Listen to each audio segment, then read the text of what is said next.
আমাদের এসব কাজ সম্ভব না তাতেজান। তাছাড়া তোমাদের এসব রীতিনীতি যখন আমি বদলাতেই পারবো না, তখন এই ভবনে থাকার মতো করে ইচ্ছেও আমার নেই। আমি আমার মতো করে বেশ ভালো আছি। খান গাম্ভীর্য ধরে রেখে ভীষণ কড়াভাবে বলে, এইসব নাটক এখন বন্ধ করো শাহিদ। অনেক হয়েছে। জমিদার বাড়ির নাতি তুমি। তুমিও পরবর্তীতে জমিদার হতে চলেছ। তোমার অনেক দায়িত্ব। এই গ্রামের লোকজনের ভাগ্য, তোমার জমি সম্পদ, রাজত্ব আস্তে আস্তে তোমাকে শিখে পড়ে নিতে হবে। তাছাড়া তোমার বিয়ের বয়স পার হয়ে যাচ্ছে। তাই শাহজাহান তোমার বিয়ে ঠিক করেছে। মেয়ে তোমার পছন্দ হবে, তুমি তাকে চেনো। কে সে? খান বলে, শাহজাহানের বিশ্বস্ত একমাত্র বন্ধু, একমাত্র কন্যা শবনম। শাহের বলে। আমি পারবো না বিয়ে করতে, আমাকে মাফ করে দেবেন দাদা। বলে শাহের গটগট পায়ে বের হয়ে দরজার কাছে যেতেই খান হুঙ্কার দিয়ে বলেন, দাঁড়াও, শুনে রাখো। তবে যদি আমার কথার অবাধ্য হয়ে নিজের মতো চলতে চেষ্টা করো, তাহলে আমি তোমার থেকে মুখ ফিরিয়ে নেব। আর তা পরিণতি কী হতে পারে তা তুমি ভালো করেই জানো। বন্দিশালা প্রস্তুত করতে আমাকে বাধ্য করো না।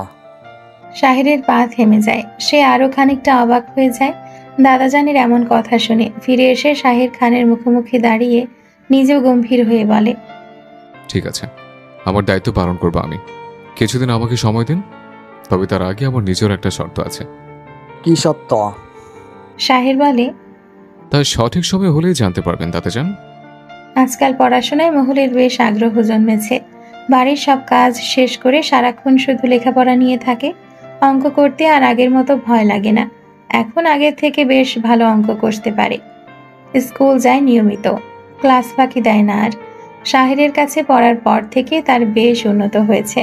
শাহের ধৈর্য নিয়ে প্রতিদিন বারবার করে মহলকে বুঝিয়ে বুঝিয়ে অঙ্ক করানোর ফলে মহলের দুর্বলতা কেটে গেছে। মহল ঘরের সব কাজ শেষ করে সন্ধ্যায় নিজের ঘরে বসে বসে পড়ছে। বাড়িতে আজ কেউ নেই। মহলের মামি গেছে তার বাপের বাড়ি। মামা প্রতিদিনের মতো কাজে গেছে বাইরে, ফিরতে ফিরতে রাত। দিনা মিথ্যে বলে আজও দেখা করতে গেছে রক্তিমের সাথে। বাড়িতে আছে শুধু রাত্রি আর মহল। রাত্রি সেই তখন থেকে নিজের ঘরে দরজা বন্ধ করে রেখেছে। ফাঁকা বাড়িতে মহলের একা একা ভয় করায় মহল উঠে গিয়ে রাত্রির ঘরের দরজার সামনে দাঁড়িয়ে ডাকতে থাকে তাকে, রাত্রি আপা, ঘরে আছো? আমার খুব ভয় করছে একা একা, একটু তোমার ঘরে আসতে দেবে? রাত্রি উত্তর দেয় না। মহল শুনতে পায় রাত্রি ফিসফিস করে কার সাথে যেন কথা বলছে আর হাসছে। মহল পেছনে দরজার দিকে যেতেই দেখে রাত্রি একটা ছেলের সাথে দরজায় দাঁড়িয়ে হাত ধরাধরি করে হাসছে। মহল নিজের ঘরে ফিরে গিয়ে কাঁথা মুড়ি দিয়ে শুয়ে পড়তে বাইরে লোকজনের কথাবার্তার আওয়াজ শুনতে পায়। মহল দৌড়ে ঘর থেকে বেরিয়ে এগিয়ে যেতেই দেখে রাত্রি আর ওই ছেলেকে ঘিরে গ্রামের কিছু লোকজন দাঁড়িয়ে আছে। সবাই বলাবলি করছে নানান কথা। দুটো লোক ছেলেটার হাত গামছা দিয়ে বেঁধে ধরে রাখে। মহলকে দেখে রাত্রি সমানে কেঁদে কেঁদে বলতে থাকে, তোর জন্য আমার বাপ মায়ের মাথা কাটা গেল, দেখ। লোকজন মহলের দিকে তেড়ে এসে বলতে থাকে, কিরে মহল, ঘটনা কি ঠিকভাবে তোরা বলবি নাকি ঘাড় ধরে গ্রাম ছাড়া করব? সত্যি করে বল সব। মহল কিছু বুঝতে পারে না কেন সবাই তাকে ধমকাচ্ছে। সে তো কোনো দোষ করেনি, দোষ করলে রাত্রি করেছে। কিন্তু রাত্রি সমানে কেঁদে কেঁদে বলে যাচ্ছে, মহলের সাথে দেখা করতে এসেছিল, লুকিয়ে লুকিয়ে ওরা রোজ দেখা করে। ছেলেটাকে সবাই জিজ্ঞেস করলে সে কিছু বলে না। মহলের মামা ইতিমধ্যে বাড়ির ভেতর ঢুকে পড়ে। লোকজন মহলের মামাকে ধরে বলতে থাকে, মেয়েগুলোকে ফেলে রেখে সারাদিন কাজ করে বেড়াও, খোঁজ খবর ঠিকভাবে রাখো ওদের।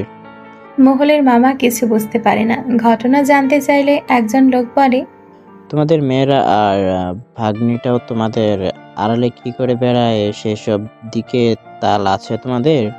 আজ হাতে নাতে ধরছি। ভোর সন্ধ্যায় এই ছেলের সাথে ঘরে বসে রঙ্গ করে তারা, আর এক মেয়ে দিনা সেটার তো খোঁজ খবরই থাকে না। মাঝে মাঝে রাত নাই দিন নাই ঘুরে বেড়ায়। অপর এক লোক বলতে থাকে, শোনো, যদি ভালো চাও সব লোককে বিয়ে দিয়ে বিদায় করো, নয়তো আমরা সবাই মিলে তোমাদের গ্রাম ছাড়া করব। 7 দিন সময় দিলাম, যেভাবেই হোক এই দুটোকে বিদায় করে গ্রাম থেকে সরানোর ব্যবস্থা করো। মহলের মামা মহলের দিকে তাকিয়ে বলে, মহল অপরাধী আসলে কে তুই বল। রাত্রি না তুই? তারপর যা করার করব, বল সত্যিটা। মহুল ভয়ে চুপ করে থাকে। একবার সে রাত্রির দিকে আর একবার মামার দিকে তাকিয়ে মাথা নিচু করে দাঁড়িয়ে থাকে। মহুলের মামা আবার বলে, যদি তুই অপরাধী হয়ে থাকিস তো এই ছেলের সাথেই তোর বিয়ে দিয়ে দিব, আর রাত্রির জন্য আলাদা পাত্র দেখব। মহুল কিছু বলার আগে রাত্রি চট করে বলে ফেলে, না, ওর সাথে আমার বিয়ে দাও। মহলের জন্য ভালো ছেলে খুঁজে দেখো। মহল তো তোমার আদরের, ওকে তোমার মনের মতো পাত্র দেখে বিয়ে দিও। রাত্রির কথা শুনে মহুল ভয় পেয়ে যায়। মামার দিকে এগিয়ে গিয়ে বলে, মামা তুমি কি সত্যিই আমার বিয়ে দেবে? আমার কোনো দোষ নেই মামা, বিশ্বাস করো। মহুলের মামা মহুলের মাথায় হাত বুলিয়ে বলে, আমি জানি তুই কিছু করিসনি, কিন্তু আমাদের সম্মান বাঁচাতে গিয়ে তোর সাথে অন্যায় করতে হবে রে মা। মাফ করে দিস মামাকে। তুই চিন্তা করিস না, আমি তোর ভালো ঘরে বিয়ে দেব দেখিস। আর তা এই 7 দিনের ভেতরেই। রাত্রির মতো এমন চোর ছেঁচড়া লোকের সাথে তোর বিয়ে কখনোই দিব না। আমার উপর বিশ্বাস রাখ। রাতে মহুলের ঘরে দিনা এসে শুয়ে পড়ে মহুলের পাশে। দিনা রাতেই ফিরেছে। সব ঘটনা শোনার পর নিজের মনেও ভয় ঢুকে গেছে তার। কিন্তু মহুলের জন্য খুব খারাপ লাগছে দিনার। রাত্রির কারণে এখন এই মেয়েটার জীবনটা নষ্ট হতে যাচ্ছে। মহুল কাঁথা মুড়ি দিয়ে ফুপিয়ে ফুপিয়ে কাছে। সামনেই তার ফাইনাল পরীক্ষা, আর তার আগেই এমন একটা ঘটনার কবলে পড়ে তার সব জলাঞ্জলি দিতে হচ্ছে রাত্রির কারণে। ওদিকে রাত্রির কোনো চিন্তা নেই, সে আপন মনে শুয়ে শুয়ে গুনগুনিয়ে গান গাইছে। দিনা মহুলের মাথায় হাত বুলিয়ে বলে, মহরি, এভাবে কাঁদিস না, খুব খারাপ লাগছে আমার। কি বলেছে তোকে সান্ত্বনা দেব? এই মহল, এত কাঁদিস না বনু। মহুল এক নাগাড়ে কেঁদেই চলেছে। দিনা আবারও বলে, শোন, কালকে আমরা আব্বাকে ভালোভাবে সব বুঝিয়ে বলবো, যাতে তোকে বিয়ে না দেয়। দেখিস আব্বা ঠিক বুঝবে। মহুল কাঁথার ভেতর থেকে মুখ বের করে বলে, লাভ নেই দিনাপা, মামার আর কিছুই করার নেই। মামা যদি আমাদের বিয়ে না দেয় তো সবাইকে গ্রাম ছাড়া হতে হবে। তাই বলে রাত্রির জন্য তোর সাথে এমন করবে? আর এত কম সময়ে ছেলে কই থেকে আনবে আব্বা? কার সাথে বিয়ে দেবে তোর? মহুলকে বাড়িতে ডাকতে এসেছে আয়শার পারুল। মহুল গত 3 দিন হয়ে গেল স্কুলে যায় না, শাহের স্যারের বাড়িতেও পড়তে যায় না। শাহের আয়শাদের জিজ্ঞেস করলে আয়শারা বলতে পারে না মহুলের কথা, তাই শাহের মহুলের খোঁজ নিতে আয়শাদের পাঠিয়েছেন। মহুল বিছানায় শুয়েছিল। আয়শার পারুল মহুলের পাশে বসে মহুলকে বারবার জিজ্ঞেস করে কেন মহুল স্কুলে যায় না, পড়তে যায় না। মহুল বলে তার বিয়ে হয়ে যাবে, এত পড়ে আর কি হবে, যদি বিয়ের পর পড়তে পারে তখন পড়বে, না হলে আর বিয়ের আগে স্কুলে যাবে না। পারুলটা মহুলের কথায় অবাক হয়ে যায়। হুট করে মহুলের বিয়ে ঠিক করে ফেলেছে তার মামা, এটা কোনো কথা? আয়শা বলে, শাহের স্যার আমাদের পাঠিয়েছেন তোর খোঁজ নিতে। এখন কি বলবো স্যারকে গিয়ে? তোর বিয়ে, এটা বলবো? মহুল বলে, যা খুশি বলে দিস, কিন্তু আমি আর পড়তে যাব না। তোরা স্কুলে যা, তোদের দেরি হয়ে যাচ্ছে। পাশে থেকে পারুল বলে, আচ্ছা বুঝলাম, বিয়ে হবে তো পরীক্ষাটা আগে শেষ কর, তোর মাকে বুঝিয়ে বল। না হয় সাহের স্যারকে আমরা বলি যেন তোর মামাকে বুঝিয়ে বলে এখন তোকে যাতে বিয়ে না দেয়, সামনে পরীক্ষা আমাদের। কি রে মহল, কথা বল। আচ্ছা বিয়ের আগ পর্যন্ত স্কুলে চল, অন্তত আজকে চল, স্যার আমাদের পাঠিয়েছেন, ক্লাস না করলে দেখা করে আয়। মহুল যেতে চায় না, তার ভীষণ লজ্জা করছে শাহেরের সামনে যেতে, সাহস করে না মহুল। মহুলের বিয়ের কথা শুনে নিশ্চয়ই শাহেদ স্যার কত রকম লজ্জামূলক কথা শোনাবে তাকে।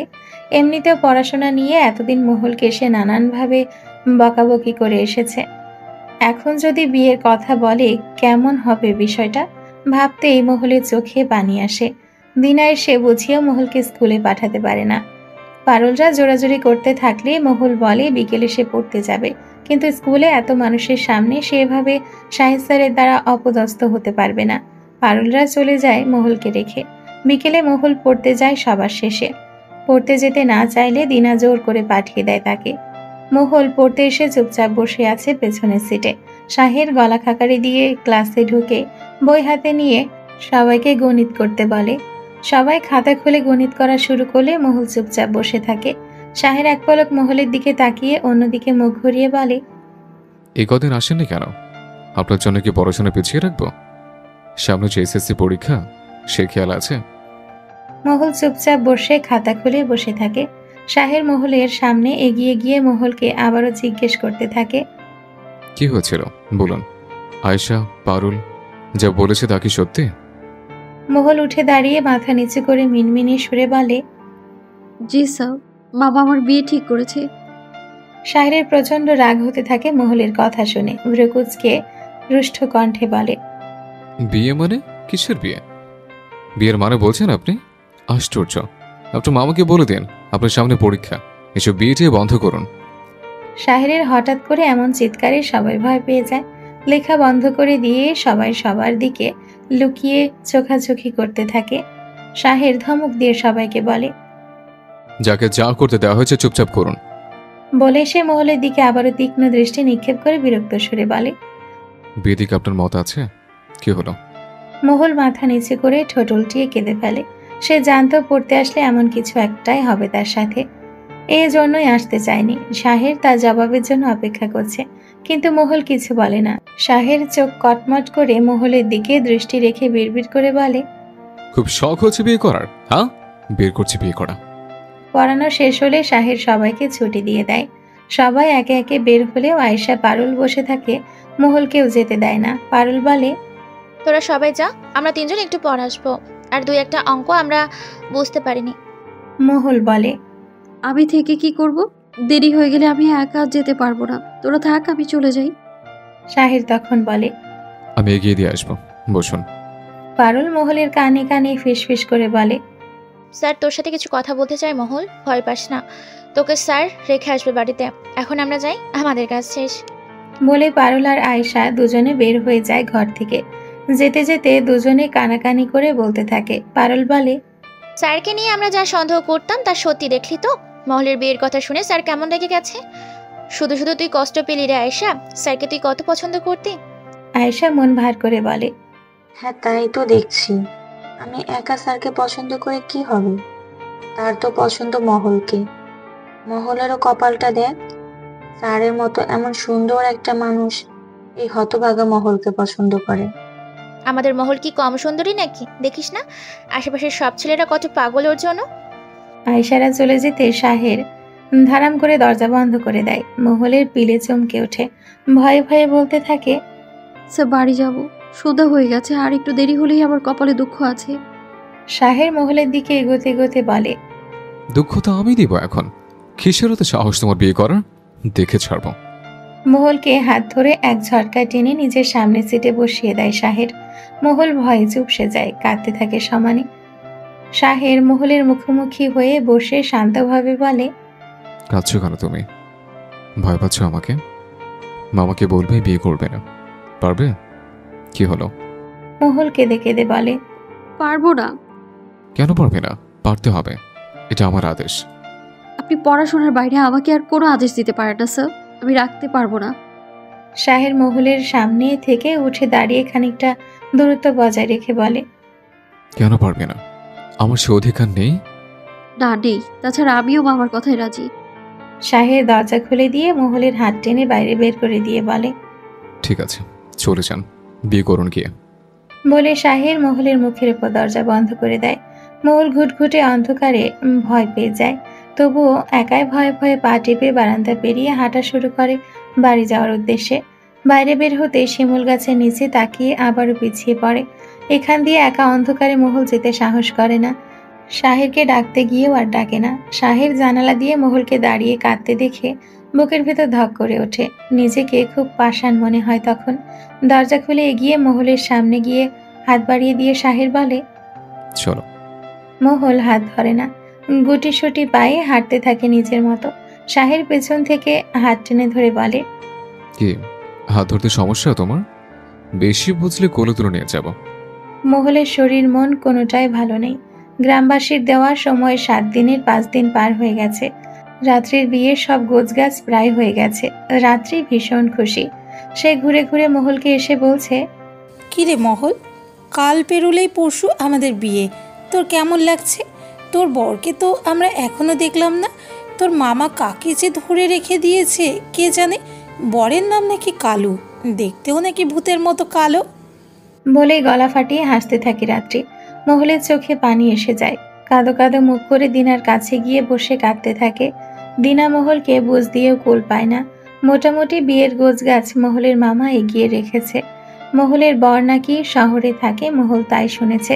কিন্তু তার বর কালো, ভূতের মতো কিনা তা জানে না, জানার ইচ্ছেও নেই তার।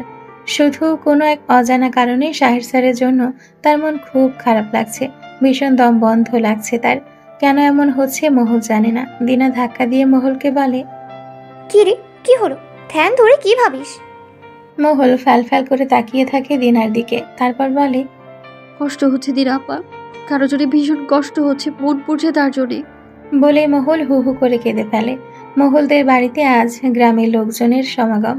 তারা মহল আর রাত্রির বিয়ের আমন্ত্রিত অতিথি হিসেবে এসেছেন। মহল আর রাত্রিকে বিয়ের সাজে সজ্জিত করা হচ্ছে। রাত্রির ঘরে তার কিছু বান্ধবী এসে রাত্রিকে সাজাচ্ছে। ওদিকে মহলের ঘরে মহলকে ঘিরে বসে আছে গ্রামের সব সমবয়সী কিশোরী মেয়ে আর মহিলারা।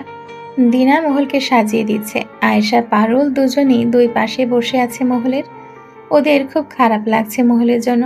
তাছাড়া মহল এখন ওদের দল থেকে বাদ পড়ে যাওয়ায় মন খারাপ লাগছে পারুলদের। লাল টুকটুকে বেনারসি পরে মহল বিয়ের পার্টিতে বসে আছে। মাথা নিচু করে চোখের পানি ফেলছে। হাত ভর্তি লাল কাচের চুড়ি, মাথায় চুল হাত খোপা করা, তার উপর লাল একটা পাতলা ঘোমটা।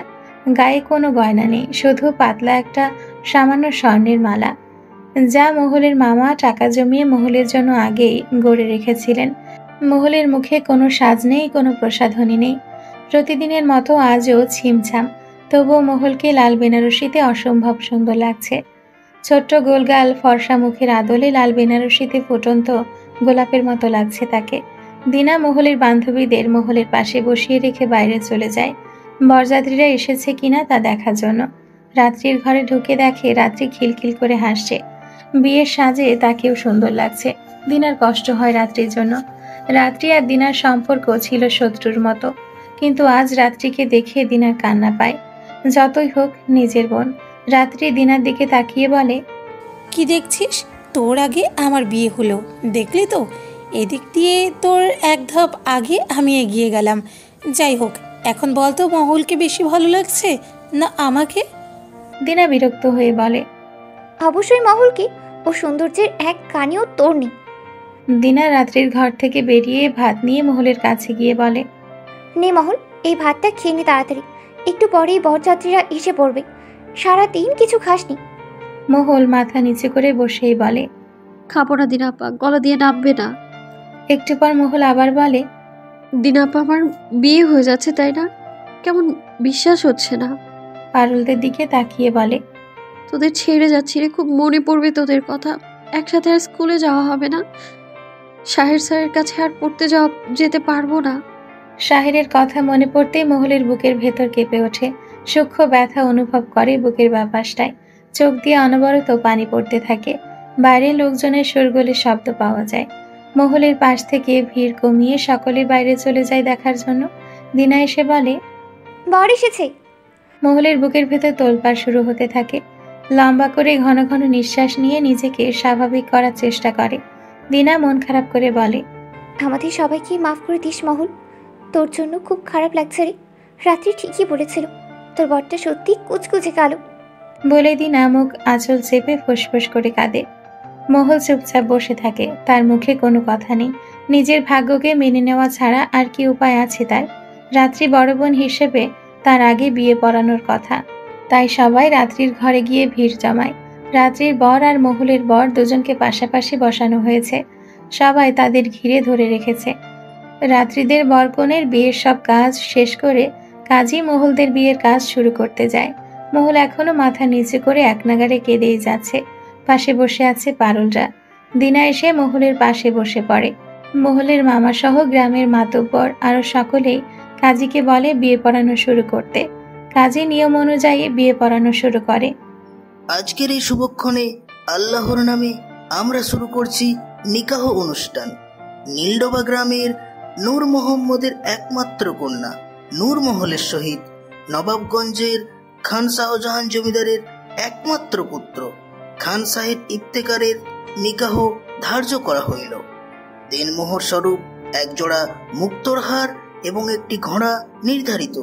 নূরমহল, আপনি কি জমিদার পুত্র খান সাহেব ইফতেখারকে স্বামী হিসেবে কবুল করিতেছেন? মহুল চট করে মাথার ঘোমটা তুলে তাকিয়ে থাকে অবাক হয়ে। বিস্ময়ের চরম পর্যায়ে পৌঁছে গিয়ে ঠোঁট দুটো তার হা হয়ে যায়। সে শুনেছিল তার বরের নাম কালু, তাহলে শাহের ইফতেখার আসলো কিভাবে? পারুলরা সহ মহলের আশেপাশে থাকা সকলেই অবাক হয়ে একে অপরের দিকে চোখাচোখি করতে থাকে। মহলের বিয়ে হচ্ছে কোনো জমিদার পুত্রের সাথে, যা শুনে সকলে আশ্চর্য হয়ে গিয়েছে। শুধু দিনা মুখ টিপে হাসতে থাকে মহলের পাশে বসে। দিনা সব আগে থেকেই জানত, তবে শাহের যে জমিদার পুত্র তা আজ সকালেই জেনেছে রক্তিমের কাছ থেকে। রক্তিম এতদিন শাহের অনুমতি ব্যতীত কাউকে কিছু বলার সাহস করেনি, তাই দিনাও জানতে পারেনি। মহলের সব ঘটনা দিনা আর রক্তিমের থেকে শোনার পর মহলের মামার কাছে শাহের বিয়ের প্রস্তাব পাঠিয়েছিল, কিন্তু আগে থেকে মহলকে কিচ্ছুটি জানতে দেয়নি কেউই। রাত্রি না জেনেই মহলকে তার বর সম্পর্কে যখন কষ্ট দিতে নানান কথা বলতো, দিনা তখন ইচ্ছে করে সত্যিটা বলতো না। এমনকি খানিকক্ষণ আগেও দিনা মিথ্যে বলে মহলকে ভয় দেখিয়েছে। মহলকে ধাক্কা দিয়ে সবাই বলতে থাকে, কিরে মহল, কবুল বল, কখন থেকে সবাই বসে আছে, বল তাড়াতাড়ি। মহল ধীর গতিতে বলে, কবুল। দিনা মহলের কানে কানে ফিসফিস করে বলে, আজ থেকে তুই তোর শাহির স্যারের বউ হয়ে গেলি মহল। মহলের এখনো বিশ্বাস হচ্ছে না। সে নিশ্চিত হতে এক নজর দেখতে চায় তার স্বামীকে। মহল বলে, কিছু বুঝতে পারছি না দিনাপা, সব কেমন এলোমেলো লাগছে। শাহের স্যার কিভাবে এলো? দিনা হাসতে হাসতে সব ঘটনা খুলে বলতে মহল ঠোঁট কামড়ে হেসে ফেলে। এতদিন তার শাহের স্যারের প্রতি যেটুকু সন্দেহ ছিল তা দিনার কথা শুনে সত্যিই হয়ে গেল। দিনা বলে, আমাদের মহলের কপাল হলো রাজকপাল। দেখেছিস কিভাবে এক ঠেলায় তুই আগামী জমিদার বেগম হয়ে গেলি। শাহির স্যার তোকে অনেক ভালোবাসে, না হলে কি রাজ্য ফেলে এখানে স্কুল শিক্ষক হয়ে পড়ে থাকে? পারুলরা সহ মহল আরো খানিকটা হা হয়ে জিজ্ঞেস করে, মানে কি, বুঝিয়ে বল। হ্যাঁ, রক্তিমের থেকেই আমি শুনেছি শাহের ভাইয়ের ব্যক্তিগত কিছু কারণে সে সবসময় জমিদার ভবন ছেড়ে এখানে সেখানে ঘুরে বেড়ায়। মহলকে তো স্কুলে দেখেছিল শাহের ভাই, সে তো রক্তিমের সাথে প্রায় আসতো আমাদের গ্রামে। ওভাবেই তখন থেকে নজরে নজরে রাখতো ওকে। তারপর এখানেই বাড়ি ভাড়া নিল, মহলদের স্কুলেই ঢুকলো। তবে শাহের ভাই এখনই ওকে বিয়ে করতে চায়নি, কিন্তু দুর্ঘটনার জন্য করতে হলো। যাকে যা হয়েছে সব ভালো হয়েছে, এবার মহলের বিদায়ের পালা। উঠোনের মাঝে মহল আর শাহেরকে ঘিরে লোকজন ভিড় করেছে। মহলের বিদায় বেলায় মহলের চোখের কোণে এক বিন্দু পানি জমেছে, তবে যতটা কান্নাকাটি করার কথা ছিল তা ছিটে ফোটাও নেই। তবে দিনা কাঁদছে, মুখে আঁচল চেপে। রক্তিম শাহেরের পাশে দাঁড়িয়ে দেখছে দিনাকে কাঁদতে, কিন্তু কিছু করতে পারছে না। শাহেরকে বিড়বিড় করে বলে, এই রাত্রি ওর বরের জায়গা যদি দিনা আর আমি আজ অঘটনের শিকারটা হতাম, কত ভালো হতো বল। তাহলে আজ আমাদেরও বিদায় দিত ওর বাপ। শ্বশুরবাড়ি এসেও বউ নিয়ে যেতে পারছি না, তোর বয়যাত্রী হয়ে এসে তোর বউ নিয়ে যেতে হচ্ছে। কি কপাল আমার। বিছানায় গুটিসুটি মেরে মহল বসে আছে, লম্বা ঘোমটা দিয়ে মুখ ঢাকা। খানিকক্ষণ আগে মহলকে নিয়ে এসছে শাহের। মহলে সবকিছু কেমন স্বপ্নের মতো মনে হচ্ছে। এমন হবার কথা ছিল না, কিন্তু কিভাবে সব হয়ে গেল মহলের মাথায় ঢুকছে না এখনো। শাহের জামা কাপড় বদলে বাইরে থেকে হাত মুখ ধুয়ে এসে ঘরে ঢোকে। দরজাটা খট করে লাগিয়ে দিতেই মহল চমকে ওঠে, বড় বড় ঢোক গিলতে থাকে। শাহের বিছানায় গিয়ে মহলের পাশে বসে, তার হাতে খাবারের থালা আর পেয়ালা ভর্তি পানি। শাহের বিছানায় খাবারের থালাটা রাখতে রাখতে বলে, ঘুমটাটা এবার তুলুন। আর কতক্ষণ এইভাবে থাকবেন? দম আটকে মরে যাবেন তো। বরাবর আরেকটা বেগম আনতে হবে আমাকে। মহল কাপা কাপা হাতে আস্তে করে ঘোমটা তুলে রাখে মাথার উপর, আর চোখে তাকায় শাহেরের দিকে। শাহের বলে, দুমদাম এভাবে বিয়ে করার জন্য দুঃখিত। অবশ্য আমি না করলে তো অন্যকে বিয়ে করে নিয়ে যেত। শুধু শুধু নিজের জিনিসে অন্য কাউকে কেন হাত লাগাতে দেব, তাই না? খাবারটা খেয়ে নাও। সারাদিন যে কিছু খাওয়া হয়নি তা ভালো করেই জানি। মহল মিনমিন করে বলে, খাবো না, খিদে নেই। শাহের নিজের মতো করে খাওয়া শুরু করে। মহলের খিদে বেড়ে যায় তা দেখে পানির পেয়ালাটা তুলে নিয়ে ভয়ে ভয়ে পানি খায়। শাহের মহলের মুখের কাছে লোকমা তুলে বলে, নাও, হা করো। কি হলো? মহল পরপর কয়েকবার লোকমা খেয়ে নেয় শাহেরের হাতে। খাওয়া শেষে শাহের ব্যাগ থেকে একটা সুতি শাড়ি বের করে এনে মহলকে বলে, শাড়িটা পাল্টে নাও, আমি বাইরে আছি। শাহের চলে যেতেই মহুল ঘরের দরজা চট করে বন্ধ করে দেয়। ঘুমটা ফেলে দিয়ে জোরে জোরে শ্বাস নিতে থাকে। পরনের শাড়ি পাল্টে সুতি শাড়িটা পরে নেয়। খানিকক্ষণ পর দরজা খুলে বারান্দায় শাহেরের কাছে গিয়ে বলে, আমি চোখে মুখে পানি দেব, আমার খুব মাথা ধরেছে। শাহের গোসলখানা দেখিয়ে দিয়ে বলে, একা যেতে পারবে? মহুল মাথা নাড়িয়ে না বলে। শাহের মহুলকে গোসলখানায় নিয়ে গিয়ে বাইরে দাঁড়িয়ে থাকে। মহুল চোখে মুখে পানি ছিটিয়ে চলে আসতেই অন্ধকারে পা পিছলে উল্টে পড়ে যায়।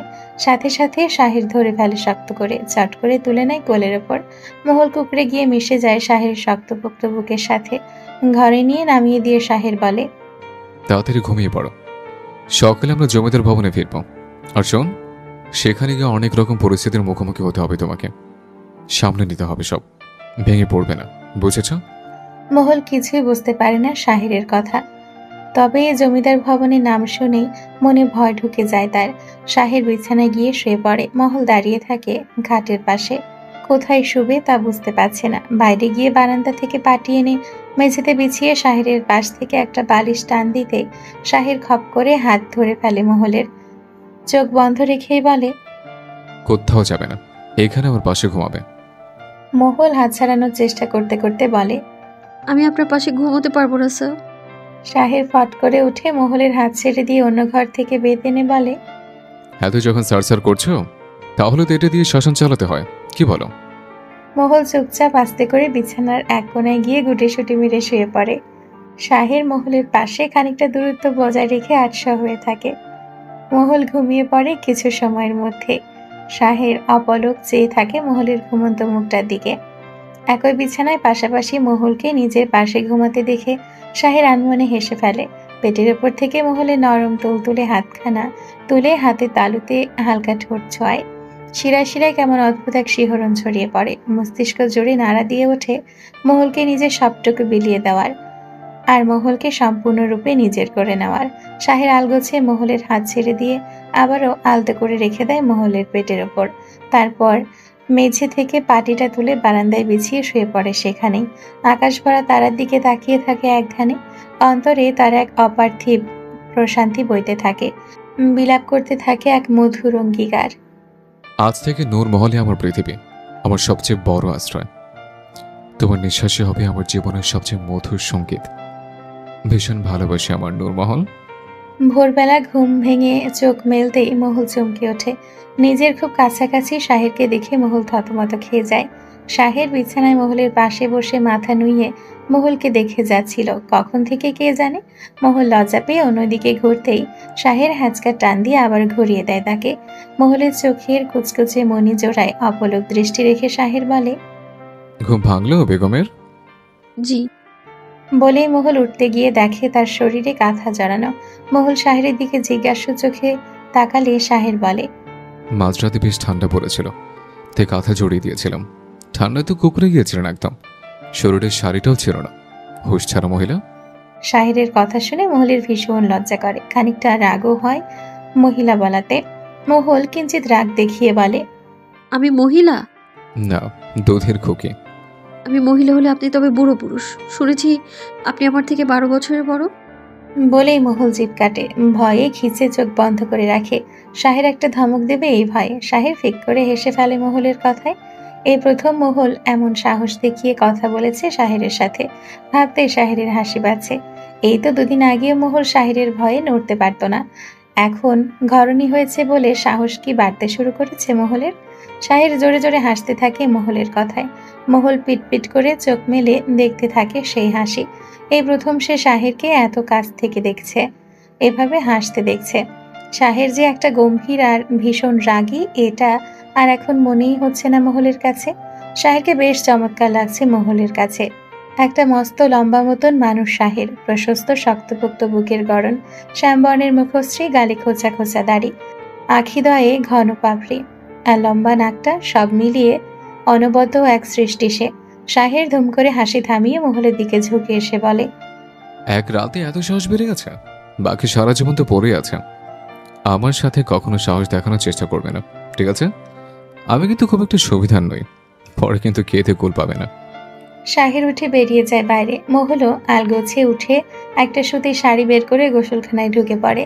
কাল বিকেল থেকে মহলের মাথা ধরে আছে, তাই ভালো করে শরীর মাথায় পানি ঢালে। গোসলখানায় দরজা নেই, চারিদিকে টিনের বেড়া, মাথার উপর ফাঁকা, সেখান দিয়ে আকাশ দেখা যায়। দরজা না থাকায় পর্দা ব্যবহার করা হয়। মহুল পর্দা টেনে নেয় ভালো করে, পরনের কাপড় ছাড়তে ছাড়তে উকি দিয়ে বারবার দেখে পর্দার বাইরে। শাহের আশেপাশে নেই, তাই নিশ্চিন্তে নিজের মতো করে গোসল শুরু করে। ব্রাশ হাতে দুম করে শাহের ঢুকে পড়ে গোসলখানায়। মহুল চিৎকার দিয়ে চোখ বন্ধ করে ফেলে। শাহেরও কিছু বুঝে ওঠার আগে অন্যদিকে মুখ ঘুরিয়ে বলে, তুমি আছো, আমি জানি নাকি? আজব মেয়ে কোথাকার, এইভাবে কেউ গোসল করে? বেশরম মহিলা। মহুল কোনো রকম গায়ে কাপড় জড়িয়ে বলে, আপনারও তাহলে শরম নেই? আপনিও এভাবে? শাহের চট করে মহলের দিকে আবার ঘুরে কাছাকাছি গিয়ে বলে, আমিও কি দেখেছ? মহল চুপ করে মাথা নুইয়ে থাকে। কি হলো বলো? বলবো না। তাহলে আবার শরম ছাড়া বলবেন আপনি? শাহের ধরতে পারে মহলের কথা, চোখ মুখে শয়তানি হাসি নিয়ে বলে, সারা রাত কি ঠিকভাবে ঘুমিয়েছ নাকি আমার উপর নজরদারি করছিলে? তুমি খুব চালাক মেয়ে। এমনি আমি বলি না, তোমার পেটের মধ্যে শয়তানি দিয়ে ভর্তি। যাও সরে দাঁড়ো, আমি ফ্রেশ হব। মহল নড়ে চড়ে না, লজ্জায় তার মাথা কাটা যাচ্ছে। আমতা আমতা করে চোখ ফিরিয়ে নিয়ে বলে, আপনি বেরোন, আমি এইভাবে থাকতে পারছি না, অসুবিধা হচ্ছে, শুকনো কাপড় পরতে হবে। শাহের খানিকটা বিরক্ত হয়ে যায়। বের হতে পারবো না, যা করার আমার সামনে করো। এটা আমার গোসলখানা, এখানে যা যা আছে সব আমার। এই নূর মহল নামের মূর্তিটাও আমার, তো সমস্যাটা কোথায়? দূর, আপনি কেমন যেন। ধুর আবার কি? আর আমি এমনই, খুব খারাপ, আগে তো বলেছে। শাহের মুখ না ধুয়ে রাগ দেখিয়ে বের হয়ে যায়। মহল যেন হাঁপ ছেড়ে বাঁচে, চটপট করে কাপড় পেঁচিয়ে দৌড়ে বেরিয়ে আসে গোসলখানা থেকে। রান্নাঘরে গিয়ে মহল লেবু কাটতে থাকে। শাহের লেবু ছাড়া ভাত খেতে পারে না। ভাত তরকারি সব রান্না শাহের নিজেই করে রেখেছে, মহলকে কিছু করতে দেয়নি। মহল কয়েকবার বলেছিল সে রান্না করতে জানে, কিন্তু শাহের শোনেনি, নিজেই সব করেছে। তাই মহল আগ বাড়িয়ে লেবু কাটতে এসে অঘটন ঘটিয়ে ফেলেছে। ডান হাতের বুড়ো আঙ্গুল অনেকখানি কেটে গলগল করে রক্ত পড়ছে সেখান থেকে। মহল আঙ্গুল চেপে নিঃশব্দে চোখের পানি ফেলছে, টু শব্দটি করার সাহস হচ্ছে না। যদি আবারও নিজের মাতব্বরির জন্য শাহেরের কাছে থেকে ধমক শোনে সেই ভয়। মহলের দেরি দেখে শাহের এগিয়ে এসে দেখে মহল হাত চেপে চোখের পানি মুছে যাচ্ছে, হাত দিয়ে রক্ত পড়ছে অনবরত। শাহের দৌড়ে এসে মহলের হাতটা টেনে নিয়ে চেপে ধরে, প্যান্টের পকেট থেকে রুমাল বের করে শক্ত করে বেঁধে দেয়। মহলের দিকে ভ্রুকুচকে কঠিন দৃষ্টি নিক্ষেপ করতেই মহল যেন মিলিয়ে যায় একদম, কথা বলার সাহস করে না আর। শাহের কিছু বলতে গিয়েও বলে না। রান্নাঘরে থাকা সমস্ত লেবু নিয়ে শাহের ছুঁড়ে ফেলে দেয় বাইরে। মহলকে ধরে ঘরে নিয়ে যায়। শাহের ভাত মেখে মহলের মুখের কাছে তুলে ধরে, মুখে কোনো কথা বলে না। মহল ভয়ে ভয়ে বলে, ভুল হয়ে গেছে, মাফ করে দিন, আর আপনার কথার অবদ্ধ হব না। মহলের চোখের কোণে পানি দেখে শাহের এক নিমিষেই নিভে যায়। চোখে মুখের কাঠিন্যতা সরিয়ে স্বাভাবিক হয়ে বলে, ঠিক আছে, মাফ করলাম। এবার খাও, খাওয়া শেষে আমরা নবাবগঞ্জের উদ্দেশ্যে রওনা হব। মহলের গলা শুকিয়ে যায় ভয়ে, ভাত গিলতে কষ্ট হয়। শাহেরের দিকে তাকিয়ে থাকে অসহায় দৃষ্টিতে। শাহের বুঝতে পারে মহলের অবস্থা। মহলকে পানির পেয়ালাটা বাড়িয়ে দিয়ে আশ্বস্ত করে বলে, ভয় নেই, আমি আছি তো। জমিদার ভবনের প্রবেশদ্বারের সামনে মহলকে নিয়ে দাঁড়িয়ে আছে শাহের। মহল শাহেরের কাছাকাছি গা ঘেঁষে দাঁড়িয়ে আছে। শাহেরের চাচাতো বোন মেহের শাহেরের সাথে মহলকে দেখে দৌড়ে গিয়ে রোকসানাকে খবর পাঠায়। রোকসানা সহ আরো সকলেই এমন খবর শুনে হন্তদন্ত হয়ে ছুটে আসে প্রবেশ দরজায়। পেছন পেছন এগিয়ে আসে শাবনামও। শাহের আজ ফিরে আসবে তা সে গতকাল জানিয়ে দিয়েছিল, কিন্তু এভাবে ফিরে আসবে তা কেউ কল্পনাও করতে পারেনি। রোকসানা সহ সকলেই ভীষণ অবাক হয়ে দাঁড়িয়ে থাকে কিছুক্ষণ। শাহেরের দিকে এগিয়ে এসে রোকসানা বলে, বাপ, কে এই মেয়ে? তোমার সাথে কেন এসেছে? কি হয় তোমার? মহল ভয় পেয়ে যায়, চট করে শাহেরের হাত ধরে নেয়। শাহেরও মহলকে আশ্বস্ত করতে মহলের হাতটা শক্ত করে ধরে রাখে নিজের হাতের মুঠোয়। তারপর মাথা উঁচিয়ে কর্কশ গলায় বলে, কাল আমি বিয়ে করেছি আম্মা, সে আমার বিয়ে করাবো। জমিদার ভবনের আগামী জমিদার খান শাহের ইফতেখারের সে একমাত্র বেগম নূরমহল। আশা করি আপনারা তাকে আগাম জমিদার হিসেবে তার প্রাপ্য সম্মানটুকু তাকে দেবেন। সকলেই হা হয়ে যায় শাহেরের কথা শুনে। পেছনে দাঁড়িয়ে থাকা শবনম অপলক দৃষ্টিতে তাকিয়ে থাকে মহল আর শাহেরের দিকে। জোবাইদার সব দাসীদের ডেকে বলে বরণডালা সাজিয়ে আনতে। রোকসানা এগিয়ে যায় মহলের দিকে। মহল ভয়ে সিটকে আছে শাহেরের সাথে। সবাই আপাদ মস্তক ভালো করে পরখ করতে থাকে মহলকে। রোকসানা মহলের নত হওয়া থুতনি ধরে উঁচু করে বলে, জমিদার বেগমদের কখনো মাথা নুইয়ে রাখতে নেই। শাহেরের চোখে মুখে শক্ত ভাব কেটে গিয়ে শীতল হয়ে যায় মায়ের কথায়। সে বুঝতে পারে মহলকে নিয়ে তার মায়ের কোনো অভিযোগ নেই। শাহের মহলকে ইশারায় পা ছুঁয়ে সালাম করতে বলে রোকসানার সাথে, নিজেও সালাম করে তার মায়ের পা ধরে। জোবাইদা বরণ ডালা আর পিতলের জগে করে দুধ নিয়ে আসে, তাতে পান পাতা ডোবানো। রোকসানা শাহের আর মহলকে মিষ্টি খাইয়ে ধান দৌড়বা ঘাস মাথায় ছিটিয়ে বরণ করে। তারপর মহলের হাত ধরে সামনে এনে নিজের গলা থেকে খুলে হীরের লকেট সহ একটা সবুজ পাথরের আংটি পরিয়ে দেয় মহলকে। পান পাতা ভেজানো দুধ ঢেলে পা ধুয়ে দেয় মহলের। নতুন গামছা দিয়ে পা মুছিয়ে দিয়ে প্রবেশ করে জমিদার ভবনের ভেতর কক্ষে। শাহেরের দিকে এক ধ্যানে মগ্ন হয়ে তাকিয়ে থাকে শাবনাম। তার বিশ্বাস হচ্ছে না এসব কিছু। এতদিন ধরে বুকের ভেতর যাকে পুষে রেখে ভালোবেসে গেছে, যার সাথে তার বিয়ে ঠিক হয়ে আছে, সে কিনা আজ। মেহের আর রেণুকা শবনমের পাশে দাঁড়িয়ে ফুসফুস করতে থাকে।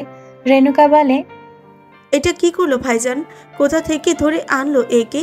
দেখি তো মনে হচ্ছে কোনো হতদরিদ্র ঘরের মেয়ে।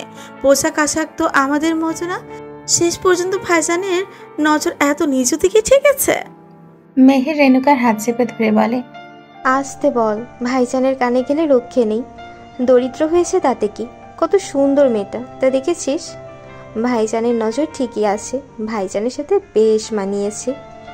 মেহেরের কথা শাবনামের কানে যেতে শাবনাম দ্রুত পা চালিয়ে চলে যায় নিজের কক্ষে। রোকসানা শাহেরকে ডেকে বলে, তুমি কি মেয়েটাকে ভালোবেসে বিয়ে বাও করেছো, নাকি অন্য কোনো কারণ আছে? শাহের সোজা সাপটা উত্তর দেয়, আমি মহলকে ভালোবেসে বিয়ে করেছি আম্মা। সব জেনে বুঝে তাকে নিয়ে এসেছে এখানে। তার বয়স খুবই কম, বড় হয়েছে গ্রামে মামার ঘরে। এখানকার কোনো নিয়মকানুন সে জানে না, তাকে সব শিখিয়ে পড়ে নিতে হবে আমাদের।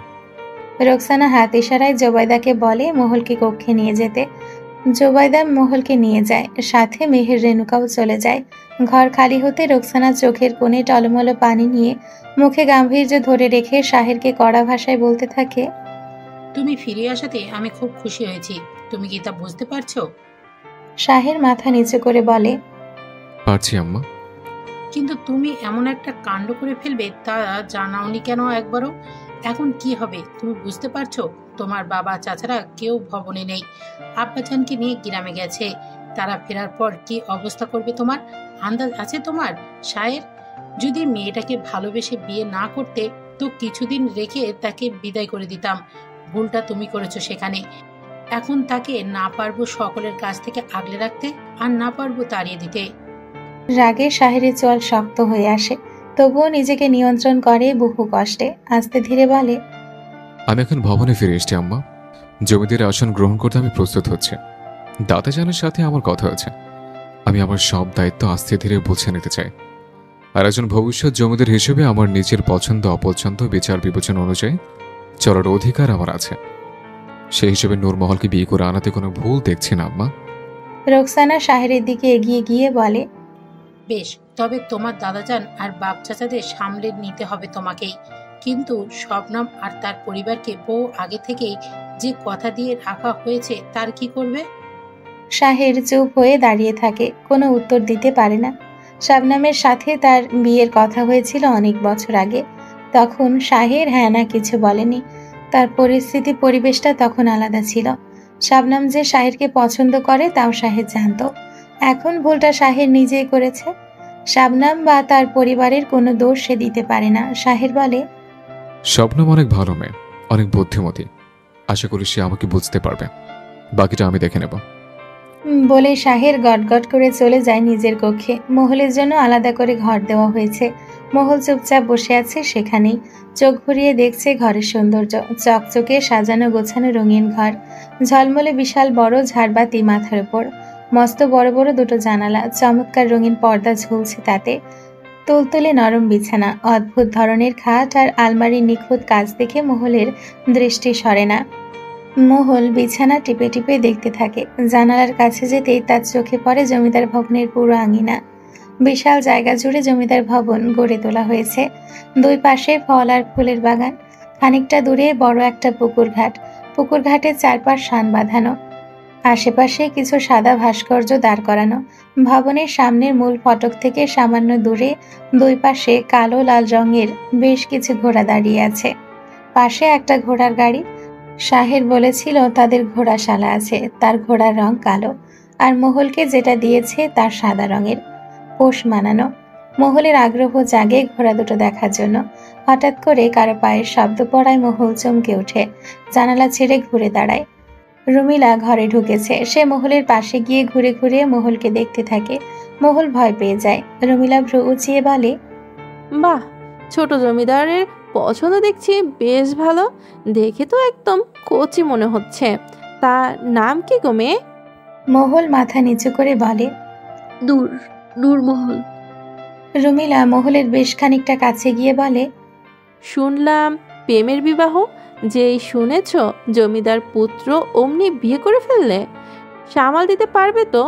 জমিদারের নজর চরিত্র কোনোটাই কিন্তু ভালো না, তা কি জানো মেয়ে? দেখো, দুদিন লীলা খেলা করে লাথি মেরে ঠিকই ছুঁড়ে ফেলবে বাইরে।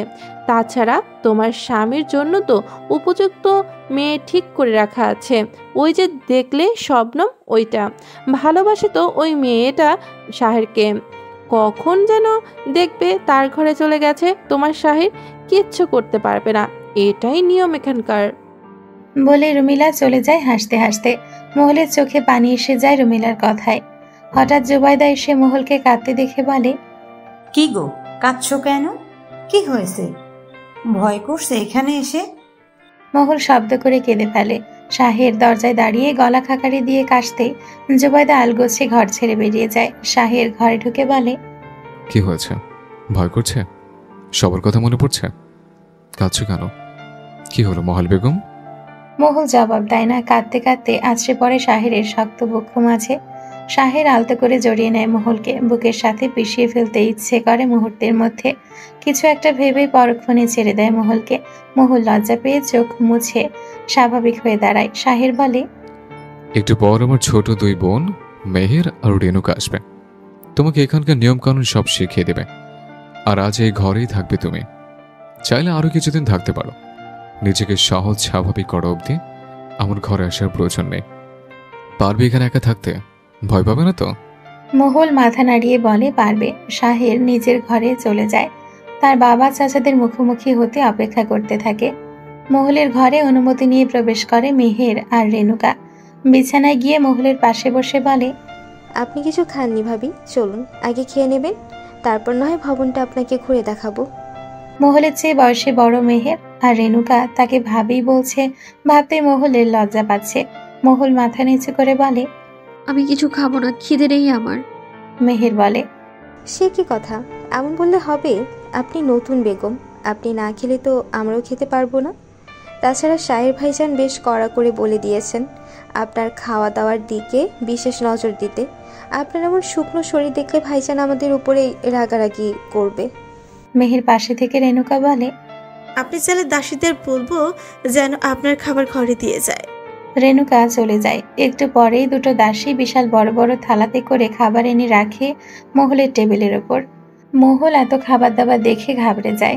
লজ্জায় মুখে তুলতে পারে না কিছুই। হঠাৎ শাবনামের আগমন ঘটে সে ঘরে। শাবনাম মহলের খাবার টেবিলের আশেপাশে চোখ ঘুরিয়ে বলে, বেশ আয়োজন। নতুন বেগম হলে বুঝি এমন আদর পাওয়া যায়? দুদিন পরেই হয়তো এই আদরটা আমি পেতাম। আজ আমার আদরটা অন্য কেউ পাচ্ছে। সত্যি তুমি ভাগ্যবতী মেয়ে। মহল খাবার ফেলে ফ্যাল ফ্যাল করে তাকিয়ে থাকে শাবনামের দিকে। এই তাহলে শাবনাম মেয়েটা, কি সুন্দর দেখতে। রাজকন্যাদের মতো পোশাক আশাক, কি ফর্সা মুখমণ্ডল, বাদামি চোখের মণি। মহল কাচুমাচু করে বলে, আমি এখন খেতে পারবো না, পরে খেয়ে নিব, আমার খুব ঘুম পাচ্ছে। শাবনাম কিছুটা অপমান বোধ করে। সাথে থাকা মেহেররাও। রেণুকা ভ্রু কুঁচকে বিরক্ত মুখে দাঁত কটমট করতে থাকে মহলের দিকে তাকিয়ে। মেহের রেণুকার কাঁধে হাত রেখে শান্ত হতে বলে। মহলকে বলে, মেহের, এভাবে বলতে নেই, আপনি নতুন বউ। আমরা খাবার এনেছি, আপনার খেতে হবে, না হলে আমাদের অসম্মান করা হবে, বুঝতে পেরেছেন? মহল মাথা নিচু করে বলে, জি।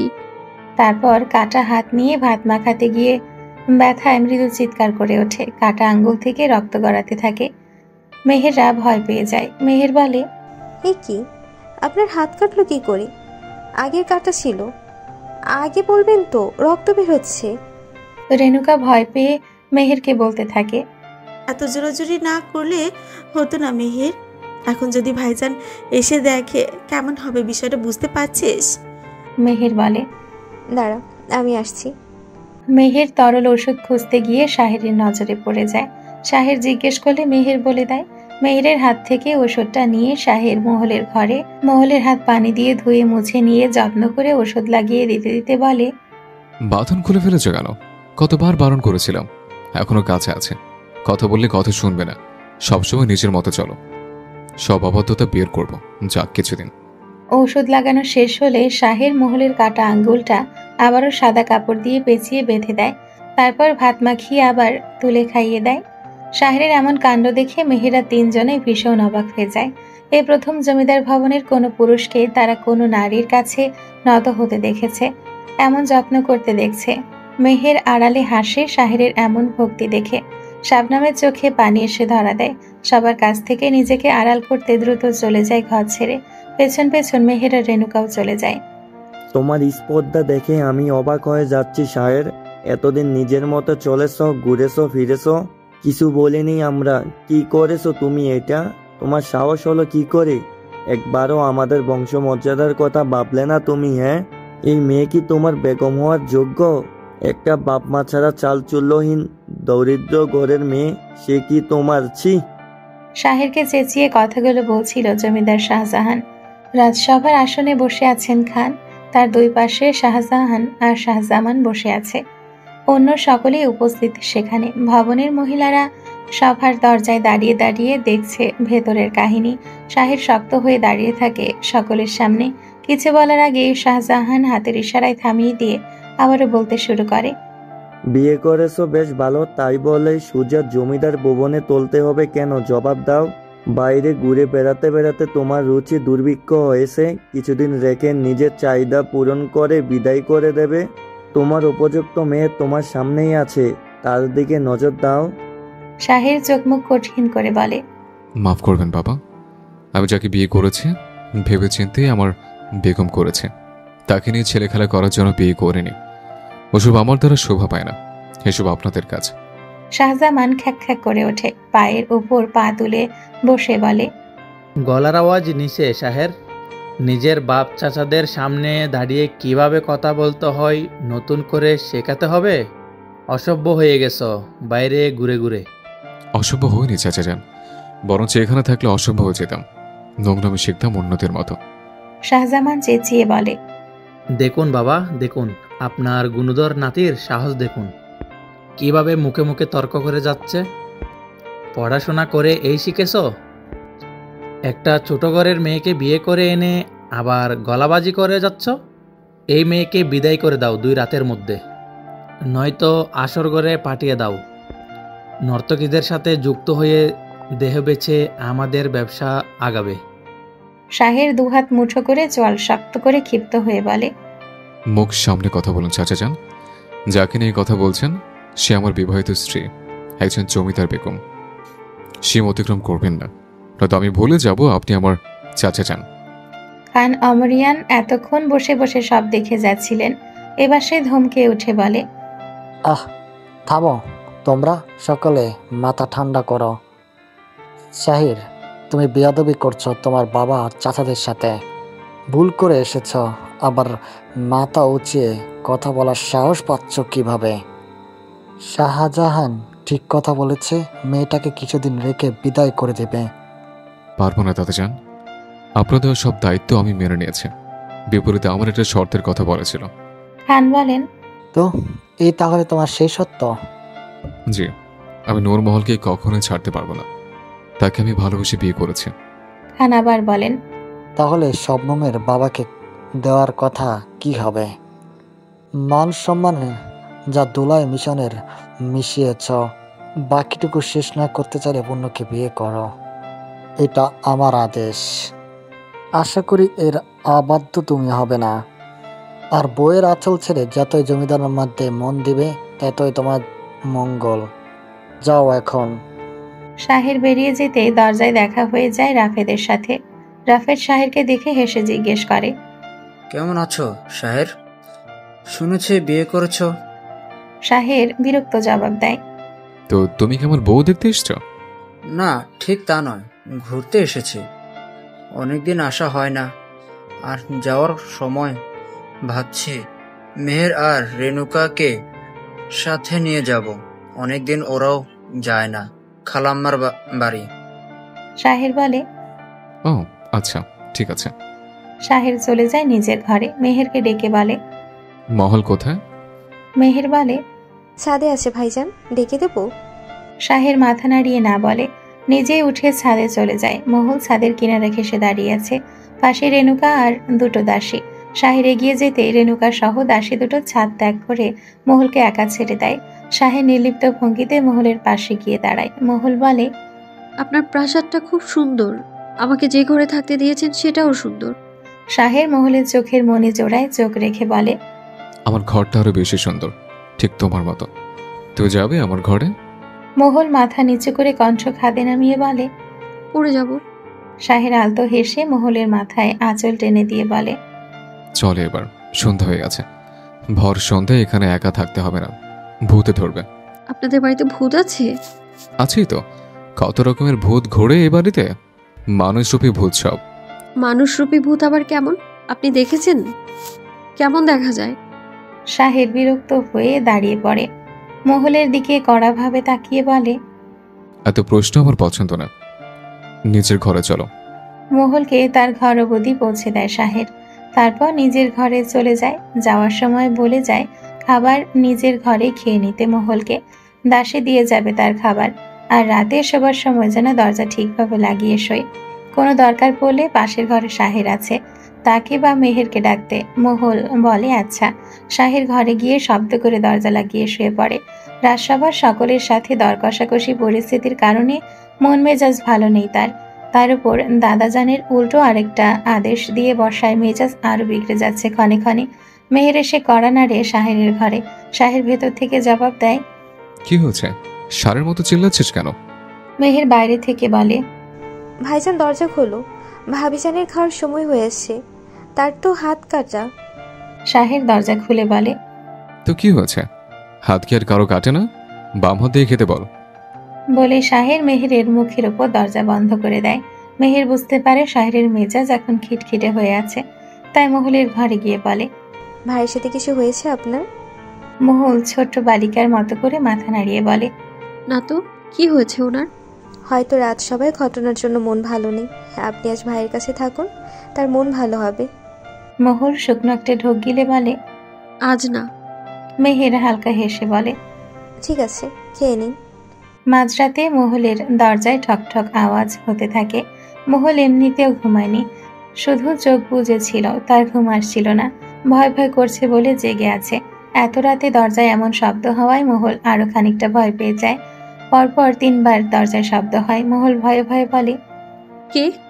কোনো জবাব পাওয়া যায় না। মহল আবারও বলে, কে স্যার আপনি? এখনো কোনো জবাব আসে না। হঠাৎ শাহেরের ঘরের দরজা খোলার শব্দ হতেই কেউ সিঁড়ি ভেঙে দৌড়াতে শুরু করে। শাহের দরজা খুলে মহলের ঘরের সামনে দাঁড়িয়ে ডাকতে থাকে মহলকে। মহল, ঘুমিয়ে গেছো?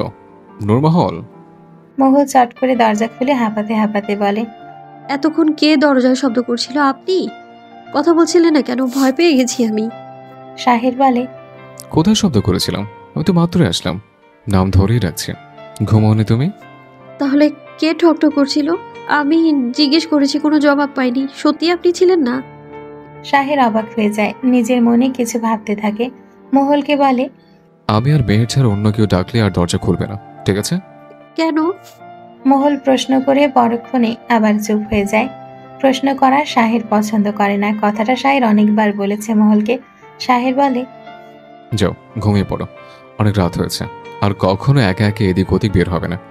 যেখানে যাবে আমাকে আগে বলে যাবে। এটা কিন্তু তোমার গ্রাম না, সবসময় সাবধানে চলবে। আর শোনো, এই বাড়ির অপরিচিত কোনো পুরুষ মানুষের সাথে ভুলেও কথা বলবে না, মনে থাকবে? মহল মাথা নাড়িয়ে বাধ্য মেয়ের মতো বলে, জি স্যার।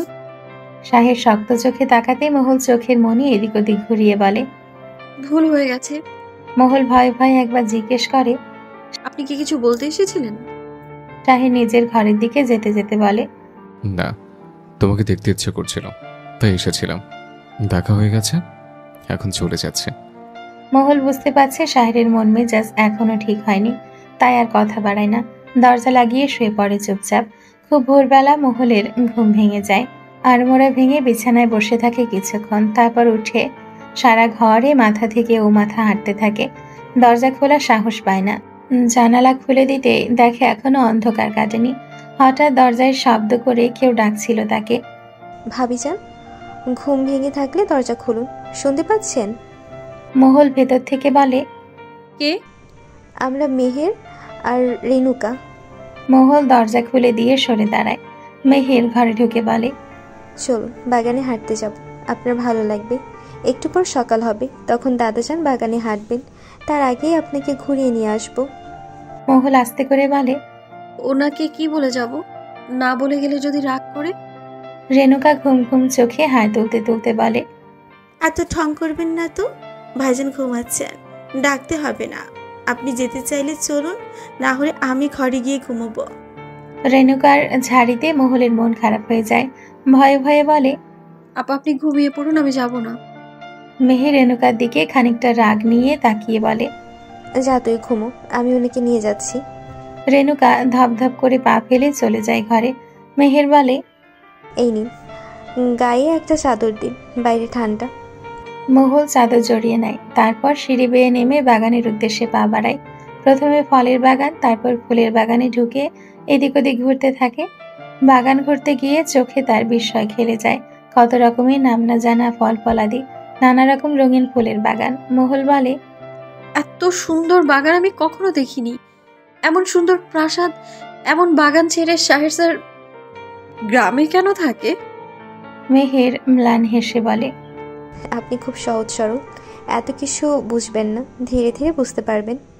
হঠাৎ রাফেদকে এগিয়ে আসতে দেখা যায় বাগানের দিকে। মেহের হেসে বলে, ওই যে খালাতো ভাই রাফেদ, কাল এসেছে। আগে মাঝে মাঝেই আসতো, এখন তেমন আসছে না। রাফেদ এগিয়ে এসে বলে, কিরে মেহের, এত ভোরে বাগানে কি করছিস? হাঁটতে এসেছিস?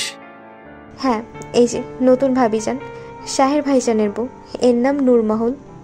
রাফেদ মৃদু হেসে বলে, এত সুন্দর বউ শাহের পেল কোথায়? শবনমের থেকেও সুন্দরী, আর তোরা তো আশেপাশেও নেই। মেহের হাসতে হাসতে বলে, রেনুকা শুনলে তোর খবর আছে। মহলের দিকে দৃষ্টি রেখে রাফেদ বলে, আসুন ভাবি, ওদিকটায় হাঁটি। ওখানে কয়েক বছর আগে আমি চারা লাগিয়েছিলাম গোলাপের, এখনো দেখা হয়নি ফুল কেমন হয়। মহল তাকিয়ে থাকে মেহেরের দিকে। মেহের বলে, আসুন, ভয় নেই। তিনজনে মিলে হাঁটতে থাকে বাগানের ভেতর। রাফেদ তার কাঙ্ক্ষিত গোলাপ গাছটির কাছে যেতেই উৎফুল্ল হয়ে বলে, মেহের, দেখ কি সুন্দর গোলাপ ফুটেছে আমার গাছটায়। রাফেদ দুটো গোলাপ ছিঁড়ে একটা মেহেরকে দেয় আর একটা মহলের দিকে বাড়িয়ে দেয়। নতুন ভাবিজানকে গোলাপের শুভেচ্ছা। মহল দাঁড়িয়ে থাকে চুপচাপ, গোলাপটা নিবে কিনা বুঝতে পারে না। মেহের ইশারায় নিতে বললে মহল ভদ্রতার খাতিরে নিয়ে নেয় গোলাপটা। ওপরতলা থেকে শাহের দেখতে পায় সবই। সে তার ঘরের জানালায় দাঁড়িয়েছিল এতক্ষণ। হঠাৎ একজন দাসী এসে বলে, ভাবিজান, শাহের ভাইজান আপনাকে ডাক পাঠিয়েছেন, এক্ষুনি নিজের ঘরে যেতে বলেছে। মহল দাসীর সাথে দ্রুত পা চালিয়ে নিজের ঘরে ঢুকে বসে থাকে। শাহের ধপধপ করে পা ফেলে মহলের ঘরে ঢুকে দরজা ধারাম করে বন্ধ করে দেয়। মহল ধরফর করে উঠে দাঁড়ায়। শাহের চোখ কটমট করে বলে, বাগানে কেন গিয়েছিল? কাকে বলে গেছ? শাহের রক্তচক্ষু দেখে মহলের গলা শুকিয়ে যায়।